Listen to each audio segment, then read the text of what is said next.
नमस्कार मित्रों, मैं हिमांशु वर्मा आप सभी का स्वागत करता हूं अपने YouTube चैनल पॉलिटेक्निक क्लासेस में। मित्रों, आज मैं आप सभी के लिए एक सब्जेक्ट लेके आया हुआ हूं, एक चैप्टर लेके आया हुआ हूं EEE का। EEE जैसे कि आप सब लोग जानते हैं water supply and waste water engineering, जिसमें आपका PHE भी बोलते हैं, उसको पब्लिक हेल्थ इंजीनियरिंग भी बोलते हैं। उसका मैं सेकंड चैप्टर लेके आया हूं। यही चैप्टर आपको इरिगेशन में भी पढ़ने को मिलेगा। तो इसको पढ़ने के आपके दो फायदे हैं। चैप्टर थोड़ा लेंथी है, थोड़ा बड़ा है, लेकिन इंपॉर्टेंट है। बहुत सारे क्वेश्चन इसमें से पूछे जाते हैं। कंपटीशन पॉइंट ऑफ व्यू से चैप्टर अच्छा है। मैं इस चैप्टर को बहुत ही शीघ्रता से, बहुत ही जल्दी इसको मैं खत्म करूंगा, पढ़ाऊंगा आपको। और अब इसको फिगर के माध्यम से आप इसको समझते हैं। देखिए, आपको कुछ भी अगर आप इसको समझ लेंगे तो सब आपके दिमाग में, सब आपके माइंड में फीड हो जाएगा। कुछ भी आपको याद करने की आवश्यकता नहीं पड़ेगी। अपने शब्दों में बना के बहुत अच्छे से आप लिख सकते हैं। ठीक है, तो चलिए शुरू करते हैं आज का चैप्टर। तो आज का चैप्टर है source of water and tube wells.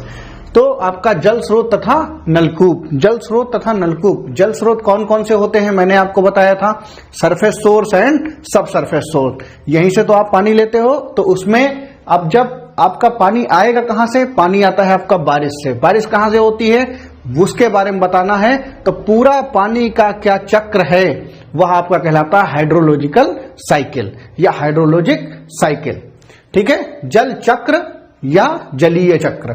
ठीक है, तो यहां पर मैं आज बताने वाला हूं आपको हाइड्रोलॉजिकल साइकिल के बारे में। रेनफॉल कितना होता है, कैसे कैसे वो डिवाइडेशन होता है, रन ऑफ क्या होता है, इसके बारे में। ठीक है, तो चलिए शुरू करते हैं। सबसे पहले इस आप फिगर को, एक एक चीज मैं आपको इस फिगर में समझाता हूं। देखिए, ये आपका अर्थ सरफेस है, ये अंडुलेटिंग पार्ट है। अंडुलेटिंग बोले तो उथला पुथला। ठीक है, कहीं ऊंचा है, कहीं नीचा है, कहीं समुद्र है, कहीं पर रिवर है, कहीं पर थोड़ा सा स्लोपी एरिया है, कहीं पर सपाट एरिया भी है, प्लेन एरिया भी है। ठीक है, तो यहां देखिए, सबसे पहला जो आप यहां देखेंगे कि ये क्लाउड हैं, बादल हैं। बादल क्या होते हैं, जब समुद्र की ये सी है, यहां पर ये आपके ट्री मैंने बनाए हैं, पेड़ बनाए हैं, ये सन है, यहां पर ये आपका ग्राउंड सरफेस है, ग्राउंड सरफेस में ये रिवर है। ठीक है, इतना आप समझ गए, मोटा मोटा आप समझ लीजिए कौन सी चीज क्या है। जैसे कि फिगर में स्पष्ट है कि आपका tree, sea, river and cloud, ये मेनली जो आप आंखों से देख सकते हो वो चीजें हैं। ठीक है, this is ground level. Okay, ground level, here the ground level is so low, here और ज्यादा नीचे। ठीक है, और यहां पर इस पोर्शन पर ग्राउंड लेवल क्या है, अप है। ये इस पोर्शन पर ग्राउंड लेवल अप है। ठीक है, तो अब देखते हैं सबसे पहले क्या होता है। जो समुद्र का पानी है या रिवर का जो पानी है, या रिवर में जो जल है, या समुद्र में जो जल है, जो वाटर है, वह सन की रोशनी से, सन क्या करता है, आपका टेम्परेचर डेवलप करता है। तो उस टेम्परेचर से सी में एवापोरेशन होता है, इसकी अपर सरफेस का वाटर एवापोरेट हो जाता है। ठीक है, तो पानी का भाप में बदलना क्या कहलाता है, वाष्पीकरण कहलाता है। तो this is the first point. सबसे पहले आप क्या लिखेंगे, वाष्पीकरण। ठीक है, तो वाष्पीकरण को कैसे समझाएंगे कि पानी का तापमान के द्वारा भाप में परिवर्तित होना वाष्पीकरण कहलाता है, या आपका एवापोरेशन कहलाता है। ठीक है, अब एवापोरेट तो हो गया वाटर, लेकिन गया कहां, एवापोरेट होके वाटर इस तरीके से एवापोरेट होके ये सब हवा के साथ मूव करके और क्लाउड्स का निर्माण करता है। क्लाउड्स का जब निर्माण करता है, क्लाउड एक टेम्परेचर पर, फिर क्योंकि ये भाप है, जब ये ठंडे होंगे, जब वहां पर कंडेंस होंगे, तो जब इसका ये क्लाउड्स जो हैं ठंडे होंगे, वहां पर टेम्परेचर कम होगा, कंडेंसेशन होगा, तो ये प्रेसिपिटेट होंगे। प्रेसिपिटेट बोलते हैं अवक्षेप, सही, या वर्षण। देखिए, आप पीपीटी लिखते थे, वो केमिस्ट्री में जब आपकी परख नली में या आपकी टेस्ट ट्यूब में जो नीचे अवक्षेप बचता था, जो मटेरियल बचता था, उसको पीपीटी बोलते थे या प्रेसिपिटेट बोलते थे। हेयर प्रेसिपिटेशन, प्रेसिपिटेशन मतलब कोई चीज नीचे आपकी गिर रही हो या प्रेसिपिटेट हो रही हो, उसको बोलते हैं वर्षण या वर्षा। ठीक है, प्रेसिपिटेशन हैविंग मेनी टाइप्स, बहुत प्रकार की प्रेसिपिटेशन होती है, डीजल अलग होती है, कुहासा भी एक प्रकार का प्रेसिपिटेशन है, फॉग आपका प्रेसिपिटेशन है, आपका बर्फ गिरना प्रेसिपिटेशन है, ओले पड़ना प्रेसिपिटेशन है, पानी का बरसना प्रेसिपिटेशन है। ठीक है, तो बहुत सारे टाइप हैं आपके प्रेसिपिटेशन के। ठीक, तो इस फॉर्म में पानी जमीन पर नीचे गिरता है। अब जमीन पर जब पानी गिरता है, ग्राउंड पर जब पानी गिरता है, तो सबसे पहला काम क्या होता है भैया? पहला काम होगा पानी गिरते ही भागेगा। भाई दो भागों में डिवाइड होगा वाटर। कौन कौन से भागों में डिवाइड होगा? फर्स्ट आपका ऐसे जाएगा, अब फर्स्ट एक ऐसे जाएगा, एक ऐसे नीचे की ओर, एक साइड की ओर। जाएगा या नहीं जाएगा? तो यहां से वाटर जब भागता है और कहां को जाएगा? ढाल पर जाएगा, स्लोप पर जाएगा। तो जो स्लोप के थ्रू भागेगा पानी या मूव करेगा, तो वाटर मूवमेंट होगा स्लोप के थ्रू, और जाके कहां डिपॉजिट होगा? अपनी रिवर में, सी में, या जो भी तालाब होगा, जो जिस रिवर का वो कैचमेंट एरिया होगा, वहां जाकर वो पानी डिपॉजिट हो जाएगा। कैचमेंट एरिया मैंने आपको पहले चैप्टर में बताया था। कैचमेंट एरिया का टॉपिक इस चैप्टर में भी है, इसलिए उसको दोबारा नहीं बताऊंगा। ठीक है, तो कैचमेंट एरिया अगर आप नहीं जानते हैं, उस वर्ड से आप वाकिफ नहीं है, तो आप पहले वाले चैप्टर में जाके जरूर देखें। ठीक है, तो पानी का पहले आपका भाप बनना, फर्स्ट पॉइंट डाला, भाप बनने की डेफिनेशन लिख ली। फिर प्रेसिपिटेशन के बारे में मैंने आपको बता दिया कि प्रेसिपिटेशन क्या होता है कि हर जगह आपका जो बादल हैं वो प्रेसिपिटेशन करते हैं, वर्षण करते हैं। उसके कई सारे टाइप हो सकते हैं। कब प्रेसिपिटेशन होता है? जब पानी की भाप एक नियत टेम्परेचर पर ठंडी हो जाती है, तो बादल जो है वो बूंद के रूप में बरसने लगते हैं, या बर्फ के रूप में बरसने लगते हैं, या ओलों के रूप में बरसने लगते हैं, या डीजल के रूप में बरसने लगते हैं, या बर्फ जो है छोटे छोटे टुकड़ों में बरसने लगती है। ठीक है, पहाड़ी एरिया में ऐसा होता है, टूरिस्ट प्लेस बनता है वो। ठीक है, एक स्लिट आता है, एक इसका भी वर्षण का टाइप है, जिसमें पानी गिरता नहीं है, जम जाता है, उसको स्लिट बोलते। ठीक, तो ये हो गया आपका प्रेसिपिटेशन। अब पानी जब मूव कर गया रिवर में, दौड़ता हुआ, मूव करता हुआ, तो that is called run off. Run off को हिंदी में बोलते हैं अपवाह। रन ऑफ को हिंदी में क्या बोलते हैं? अपवाह। जनरल भाषा में आप ये कहिए, अगर नॉर्मल भाषा में आपको अपवाह समझना है, तो आप समझिए कि आपके घर के बाहर पानी गिरा और पानी जाके नाली में बह गया, तो that is called run off. Okay, अब भाई एक कुछ तो पानी आपका रिवर में बह गया, मुझे समझ में आता है, लेकिन क्या आप जानते हो कि जब पानी आप ग्राउंड पर गिरता है तो सिर्फ नीचे बहेगा? नहीं, अगर ढाल है बहुत ज्यादा तो जरूर बहेगा, तो उसकी स्पीड तेज होगी। बट अगर ढाल होने पर भी ग्राउंड के अंदर भी तो पानी परफुलेट करेगा। तो आप बोलोगे यस सर बिल्कुल करेगा। तो जब वो करेगा, परफुलेट नीचे को करेगा, तो फिर ये जो जमीन है वो किसका काम करती है? जमीन करती है हमारे छन्ने का काम, या फिल्टर का काम, या स्ट्रेन का काम। ठीक है, फिल्टर को स्ट्रेन बोला जाता है। ठीक है, तो जैसे मान लीजिए ये अर्थ सरफेस है, तो अर्थ के नीचे ये सब लेयर्स हैं अर्थ की। ठीक है, इस तरीके से। तो ऊपर का पानी जब नीचे जाता है तो पानी धीरे धीरे प्योर हो जाता है। तो पानी का क्या होता है? फिल्ट्रेशन या निस्यंदन। आप इसको इनफिल्ट्रेशन भी बोल सकते हो, बिकॉज क्योंकि ये अंदर को फिल्टर हो रहा है, तो that is called infiltration. Okay, तो इसको अंतः निस्यंदन बोलेंगे या इनफिल्ट्रेशन बोलेंगे। क्लियर है यहां तक? अब देखिए, मैंने यहां पर ब्लू से जो है, ब्लू कलर से फिल्ट्रेशन दिखाया है कि फिल्ट्रेशन कैसा है। देखिए, ब्लू कलर से मैंने ब्लू लाइन में, डॉटेड लाइन में सारा पानी गिरा और नीचे को समुद्र में भी गया, बट थोड़ा पोर्शन नीचे को भी गया। जो इस तरीके से तीर से दिखाया है छोटे छोटे, वो रन ऑफ है। और जो अंदर नीले नीले में जा रहा है ब्लू कलर से यहां पर एरोफ्रेम फॉर्म में, ये आपका निस्यंदन है या फिल्ट्रेशन है। अब भैया जब ऐसे जाएगा तो एक बात बताओ, जमीन के अंदर भी तो वाटर हॉरिजॉन्टल मूव कर सकता है, उसको किसी ने रोका तो है नहीं, तो वो भी मूव करेगा। एक चीज ध्यान रखिए, ग्राउंड वाटर में जब नीचे पानी जाता है इस तरीके से अंदर की ओर एकदम 90 डिग्री पर, तो उसको इनफिल्ट्रेशन बोलते हैं। और जब ऐसे हॉरिजॉन्टली मूव करता है, ये हॉरिजॉन्टली मूव करके कहां जाएगा? ये सीपेज की तरह जाएगा। सीपेज है ना, जैसे सीलन, आपके घरों में आती है। सीपेज जो आपको खेतों में लगता है, जैसे मेड़ के उस साइड पानी भरी है तो इस साइड गीला लगने लगे, दैट इज कॉल्ड सीपेज। ठीक है, तो यहां पर आपका पानी कहां जाएगा, रिवर में चला जाएगा, समुद्र में चला जाएगा। तो horizontal movement of water is known as percolation.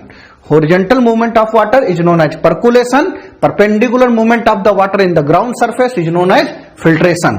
Okay, तो पानी का जो है परपेंडिकुलर मूव करना या डाउनवर्ड मूव करना वो आपका फिल्ट्रेशन कहलाता है या इनफिल्ट्रेशन कहलाता है, और हॉरिजॉन्टल मूवमेंट जो है वो आपका परकुलेशन कहलाता है।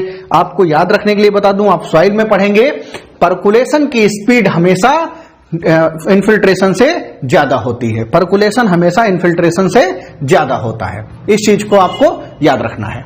ओके, तो यहां पर आप दोनों चीजें समझ गए, परकुलेशन भी समझ गए और इनफिल्ट्रेशन भी समझ गए। अब दूसरी चीज है, भाई पानी नीचे जा रहा है तो कहां मिलेगा, कहीं तो जाएगा, तो वो क्या बढ़ाएगा, वाटर टेबल को बढ़ाएगा। वो वाटर टेबल क्या कहलाएगी, ग्राउंड वाटर टेबल। जो पानी आप नल से निकालकर, ट्यूबवेल से निकालकर, समरसेबल से निकालकर आप पीते हो, तो that is called ground water table या भौम जल स्तर। क्या कहलाएगा, भौम जल स्तर। ठीक है, परकुलेशन को हिंदी में बोलते हैं अंतः श्रवण। क्या बोलते हैं, अंतः श्रवण या परकोलेशन। क्लियर है यहां तक, यहां तक किसी को कोई दिक्कत नहीं होनी चाहिए। प्रेसिपिटेशन मैंने बता दिया, ये बता दिया। एक चीज और ध्यान दीजिए, क्या आपको ये लगता है, क्या आपको ये लगता है कि हमारा जो वाटर है, पानी है, वो सिर्फ सी से आता है? तो आप बोलेंगे नहीं सर, सी से तो नहीं आता, और भी सोर्सेज हैं आने के। तो आपका एवापोरेशन समुद्र सी से हो रहा है, अरे पेड़ से भी तो हो रहा है। पेड़ से कैसे हो रहा है, जो एक्सेस मात्रा में वाटर पेड़ के पास पहुंच जाता है और वह उसको यूज नहीं कर पाता, वह पत्तियों पे ले आता है, और पत्तियों पे जब आप जाते हो तो पत्तियों पे जो पानी आ जाता है वो बाद में सूर्य की किरणें उसको एवापोरेट कर देती हैं। जब एवापोरेट कर देती है तो डेट इज कॉल्ड ट्रांसपीरेशन। ओस नहीं, ओस एक अलग चीज है, ओस is the part of precipitation. ओस तो वो अलग चीज है, ठीक है। ड्यू जो है वो आपकी अलग चीज है। वाष्पोत्सर्जन, ट्रांसपीरेशन क्या है, जब पेड़ की पत्तियों पर जो उनसे यूज होने के बाद जो पानी बच जाता है, वह सूर्य की रोशनी से जब भाप में कन्वर्ट होता है या भाप में परिवर्तित होता है तो उसको बोलते हैं वाष्पोत्सर्जन या ट्रांसपीरेशन। ट्रांसपीरेशन का जो वाटर है वो कब होता है, जब पेड़ में फोटोसिंथेसिस की अभिक्रिया पूरी हो जाती है, उसके बाद जो एक्सेस मात्रा में वाटर बचता है वो आपका यूज होता है, आपका सन को वापस आपका बादल में चला जाता है सन की रोशनी के द्वारा। ठीक है, तो डेट इज का ट्रांसपीरेशन या आपका वाष्पोत्सर्जन। ठीक है, तो यहां पर आपको एवापोरेशन समझ में आया, ट्रांसपीरेशन समझ में आया, पर प्रेसिपिटेशन समझ में आया, रन ऑफ समझ में आया, ठीक है, फिल्ट्रेशन समझ में आया, ग्राउंड वाटर टेबल समझ में आया। अब आपको एक चीज ध्यान रखनी है, परकुलेशन समझ में आया, एक चीज ध्यान रखनी है, ये सारे पॉइंट जो मैंने यहां पर लिखे हैं आपको ये फिगर बनाना पड़ेगा और पॉइंट लिखने पड़ेंगे। उन पॉइंट्स के बारे में एक एक दो लाइन एग्जाम में लिखनी पड़ेगी। सिर्फ फिगर बनाने से काम नहीं चलेगा, फिगर आएगा तो आपको पूरा इसी तरीके से जैसे मैंने बनाया है ऐसा ही आपको फिगर बनाना पड़ेगा। आपकी बुक में भी है, आप इस वीडियो को पॉज करके आप इससे उठा सकते हैं जैसा आपको उचित लगे। ठीक है, तो ये हो गया आपका पूरा हाइड्रोलॉजिकल साइकिल। लगातार पानी यहां से वहां पहुंचता है, फिर यहीं से फिर यहीं आ जाता है, तो इस तरीके से यह पूरा चरण चलता रहता है। एक एग्जाम्पल है एक बड़ा इंटरेस्टिंग सा, कि बोले कि किसी ने बोला भाई हमें ताजा पानी लाओ। तो एक भूगोलवेत्ता बैठे हुए थे, है ना, तो वो प्रोफेसर थे, तो उन्होंने कहा भाई ताजा पानी तो है ही नहीं कहीं पे दुनिया में, ताजा पानी कहीं नहीं है। पानी तो तभी का है जब अर्थ बनी थी, बस वो पानी क्या हो रहा है, रिसाइकिल हो रहा है। तो पानी जो भी हम पी रहे हैं, जो वाटर हम पी रहे हैं, वो जब से अर्थ बनी है तब का ही वो पुराना है, न तो वो खत्म हुआ है न दोबारा वो आया है, बस उसके सोर्सेस चेंज हुए हैं। कभी सी में चला गया, कभी सी से हमारे पास आ गया, कभी ग्राउंड में चला गया। हाँ, ये बात जरूर है कि जो ग्राउंड में इन्फिल्ट्रेशन की दर बहुत कम होती है, क्योंकि स्ट्रेन बहुत, जो जमीन बहुत संकुचित होती है, बहुत कॉम्पैक्ट होती है, तो पानी नीचे नहीं पहुंच पाता, जिस वजह से हम ग्राउंड वाटर टेबल डाउन होता चला जाता है। उसका दोहन से हमें बचना चाहिए, पानी के नुकसान से हमें बचना चाहिए। ठीक है, नेक्स्ट बात करते हैं भैया कि ये जो रन ऑफ का पानी है, कितना पानी हम यूज कर पाते हैं। आपको ये भी तो जानकारी चाहिए कि भाई कितना पानी आप यूज कर पाते हो, आपके काम में कितना आएगा। और आपका काम क्या है, लोगों को पानी पिलाना है ना। किसके माध्यम से, पानी को रिवर से पहले प्योर करोगे फिर पिलाओगे, तो आपको कौन सा पानी काम आएगा। ये सब बताने का मेन पर्पस क्या था, मेन पर्पस ये था कि आप अपने सोर्स को पहचान पाओ, आप अपने प्रेसिपिटेशन को पहचान पाओ कि हमारे काम में कौन सा आएगा। तो हमारे काम में भैया ये वाला पानी आएगा। और इसमें पानी कहां से आएगा, इसमें पानी रन ऑफ से आएगा। क्लियर है, तो रन ऑफ वाटर हम यूज करते हैं रेनफॉल का। अब एक चीज याद रखिए, रिवर में रन ऑफ के अलावा पानी बर्फ का भी आता है, जो आइस का आता है, वो भी एक प्रकार का प्रेसिपिटेशन ही है। तो इसलिए उसमें कंफ्यूज नहीं होना कि नहीं सर आप तो यहाँ जमीन की रन ऑफ बता रहे हो और गंगा में तो हर समय पानी रहता है। बिल्कुल रहता है, लेकिन वो भी तो एक प्रेसिपिटेशन है, बर्फ ही तो पिघलती है। ठीक है, तो इसीलिए मैंने पहले ही आपको क्लियर कर दिया कि precipitation having more types. Okay, next बात करते हैं रेनफॉल। अगर मान लो 100% पानी गिरा तो 50% पर्कुलेशन में चला गया और 50% किस में चला गया, रन ऑफ में चला गया। जब पर्कुलेशन हुआ तो उसमें ग्राउंड स्टोरेज देखिए कितना कम है, कितना है 10%। 10% आपका ग्राउंड स्टोरेज, सिर्फ 10% पानी अंदर गया। ट्रांसपीरेशन में कैसे चला गया 30%, क्योंकि भाई ये महाशय यहां बैठे हैं ना, तो इन्होंने पानी घसीट लिया ऊपर को, और जब ऊपर को ले लिया तो पत्तियों से फिर ट्रांसपीरेशन कर दिया, नीचे जाने नहीं दिया, तो ये आपका ट्रांसपीरेशन। फिर सीपेज, अब भैया फिर यहां से पानी फिर इसमें आ गया तो फिर ये चला गया, तो डेट इज कॉल्ड सीपेज। तो 10% स्टोर हुआ और 10% हमको यहां मिल गया। ठीक है, बट स्पीड इसकी ज्यादा रहती, किसकी, पर्कुलेशन की, ये ध्यान रखना। क्लियर, तो यहां चला गया। अब भाई रन ऑफ का क्या हुआ, तो यहां से तो हमें 10% मिला, क्योंकि भाई जो पानी सीपेज हो गया वो मिला, और बाकी है तो हम देखते हैं कि सीपेज का 10% और ये जो डायरेक्ट हमें मिल रहा है वो कितना मिला, 60% टोटल हुआ। अब 60% में जो ऑपरेशन हो गया वो कितने हो गया, 40%।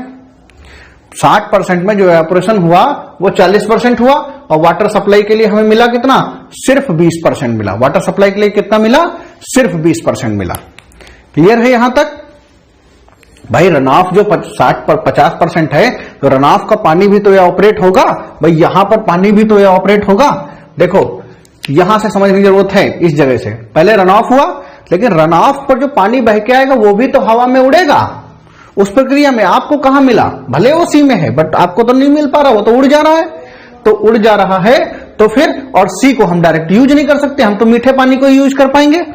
तो भाई फिर हमको मिला कितना, वाटर सप्लाई के लिए सिर्फ और सिर्फ आपको पानी कितना मिला, सिर्फ 20%। ये 50% आपका यूजेबल नहीं, ये 50% आपका पर्कुलेशन का, और इतना सब कुछ होने के बाद आपको मिला कितना, सिर्फ और सिर्फ आपका 20%। अब ये 20% तो पूरे का है, फिर है कितना टोटल वर्षा का, ये तो तब है जब रन ऑफ 50% में 20% है उसका।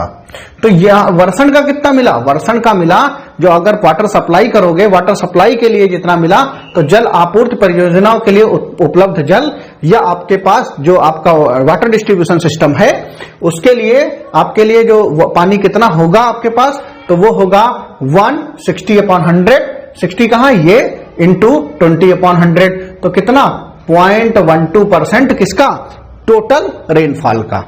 ठीक है, अब आपके नेक्स्ट टॉपिक है आपका क्या भैया, रन ऑफ। रन ऑफ क्या होता है कि किसी भी कैचमेंट एरिया में, कैचमेंट एरिया का पानी बहकर अपनी स्ट्रीम में मिल जाना, अपनी मेन धारा में मिल जाना, रन ऑफ कहलाता है। इसके बारे में मैंने पहले ही आपको कैचमेंट एरिया के बारे में बता रखा है, या पानी का जमीन पर बहकर किसी नदी या स्रोत में, कोई समुद्र में स्रोत में चले जाना, वह आपका रन ऑफ कहलाता है। बहता क्यों है, ड्यू टू स्लोप बहता है, ड्यू टू स्लोप बहता है। ठीक है, या ड्यू टू ढाल है ना, ढाल के जो अनुसार जो है पानी मूव करता है। क्लियर। अब इसको रन ऑफ के बहुत सारे फार्मूले हैं, कुछ फार्मूले, और सारे फार्मूले आपको याद करने की जरूरत नहीं है, कभी कोई पूछेगा रनऑफ को, अच्छा एक चीज और पूछता है कि रनऑफ को प्रभावित करने वाले कारक कौन कौन से हैं, तो आपके लिए इसको पढ़ाने की जरूरत नहीं है, आपको खुद याद रहना चाहिए। क्या? अरे भाई वर्षा की इंटेंसिटी, जितना पानी तेज गिरेगा उतना पानी ज्यादा बहेगा। जमीन अगर रेगिस्तान में पानी हो बरसेगा तो पानी सोख जाएगा, बहेगा तो है नहीं ज्यादा। तो फिर अगर सॉइल की क्वालिटी कैसी है, वहां की सॉइल की क्वालिटी कैसी, उसके द्वारा रनऑफ। फिर अगर पेड़ पौधे ज्यादा होंगे तो रनऑफ कम होगा क्योंकि अवरोध उत्पन्न करेंगे, ठीक है। और फिर आप क्या पॉइंट लिखेंगे, अगर हमारा जो जमीन है वो बहुत अंडुलेटिंग है तो पानी क्या, अंडुलेटिंग मतलब उबड़ खाबड़, तो पानी रुका रहेगा। अगर एक समान ढाल है तो पानी बह जाएगा। क्लियर? तो ये सब रनऑफ के पॉइंट्स हैं जो आप अपना बना के अपने आप आराम से लिख सकते हैं कि रनऑफ को प्रभावित करने वाले कारक। अब बात करते हैं रनऑफ को निकालते कैसे हैं। तो इसके लिए कुछ रेशनल फार्मूले हैं और कुछ इंफेरिकल फार्मूले हैं, ठीक है। तो रेशनल फार्मूले और इंफेरिकल फार्मूले अलग अलग हैं। ये फार्मूले आपके या तो अनुभव के द्वारा प्राप्त कर गए हैं या युक्त संगत है, जुगाड़ू है ना, सही भाषा में। तो रेशनल है युक्त संगत। तो पहला फार्मूला है, यहां देखते सुनते रहिएगा आप लोग, Q बराबर AIR अपॉन 360, ठीक है। Q क्या है, यहां पर डिस्चार्ज है, A क्या है, एरिया है, I क्या है, इंटेंसिटी ऑफ रेनफॉल है, R जो है आपका वो रनऑफ फैक्टर है, ठीक है। और डिस्चार्ज किसमें निकालते हैं, मीटर क्यूब पर सेकंड में। फिर इंफेरिकल फार्मूले, तो इंफेरिकल फार्मूले आपके 3 हैं। कौन कौन सा इंफेरिकल फार्मूला है, तो आपका इंफेरिकल फार्मूला है Q बराबर CM की पावर 2/3, वेयर M जो है वो कैचमेंट एरिया है और C जो है आपका रनऑफ फैक्टर है या कांस्टेंट है। What is runoff factor? Runoff factor क्या है, यह एक आपका कांस्टेंट है जो डिपेंड करेगा वहां की सॉइल पर, वहां के एटमॉस्फेयर पर। अब मान लीजिए, क्या आप मानते हैं कि जितना साउथ इंडिया में वाटर एवापोरेशन होगा, रनऑफ वाटर एवापोरेशन पे भी तो डिपेंड करेगा। भाई जाड़े में अगर बारिश होती तो रनऑफ ज्यादा होगा, गर्मी में बारिश होती तो रनऑफ कम होगा, क्योंकि गर्मी में टेम्परेचर ज्यादा होगा, टेम्परेचर ज्यादा होगा तो पानी भाप में जल्दी उड़ेगा। इस बात को तो समझते हैं ना।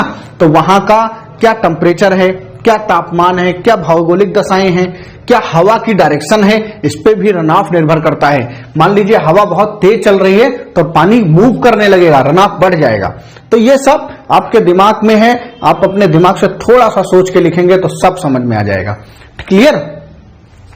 तो यहां पर इंफेरिकल फार्मूला Q बराबर CM की power 2/3, where M equal to catchment area and C equal to runoff factor. ये फार्मूलों का कोई आपका छोर नहीं है, इनका एनालिसिस नहीं है आपके सिलेबस में, बस आपको याद करना है। ओके, नेक्स्ट फार्मूला है आपका decane formula. Dickens formula Q की पावर CM की power 3/4, C is the constant and M is the catchment area. English फार्मूले में, इंग्लिश यहाँ E से नहीं है, I से है, ध्यान रखिएगा।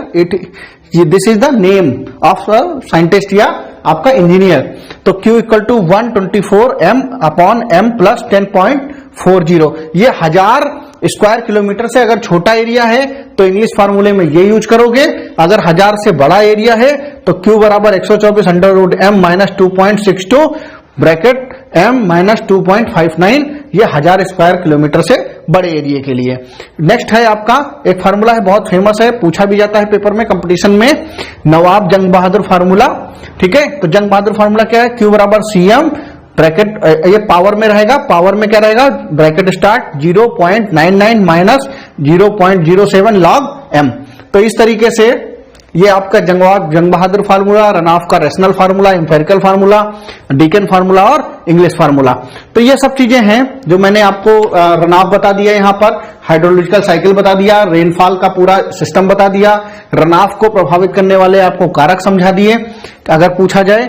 अब चैप्टर थोड़ा सा बड़ा है, ठीक है, तो इस पूरे चैप्टर को मैंने 3 भागों में तोड़ रखा है। 3 भागों में मैं आपको इसको खत्म करवा दूंगा, फिर 3rd एंड 4th चैप्टर एक लेक्चर में हो जाएगा।